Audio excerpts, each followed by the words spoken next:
आजकाल ना कुणाला कुणाचं ऐकायचंच नाही आहे. आपण जातो संवाद करण्यासाठी, पण एखाद्याला तुम्ही तुमची गोष्ट सांगण्याचा प्रयत्न करा. तुम्ही सांगत असाल आणि तो मध्येच तुम्हाला थांबून त्याचा प्रॉब्लेम सांगायला सुरुवात करेल. झालं असेल तुमच्यासोबत हे. माझ्यासोबत तर खूपदा होतं.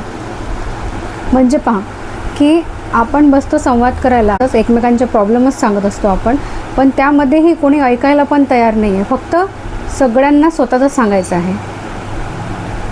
अरे आपण ऐकून घेणार, तेव्हा आपल्याला समोरच्याचा प्रॉब्लेम समजणार, त्यावर आपण काहीतरी बोलू शकणार, किंवा आपला प्रॉब्लेम समोरचा समजून घेईल, तो आपल्याला काहीतरी समजून सांगणार.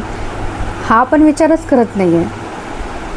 संवाद साधणे म्हणजे काय असतं की एकमेकांचं ऐकून घेणे, नंतर त्यावर काहीतरी प्रतिक्रिया देणे. पण आपण ऐकायलाच तयार नाही आहे.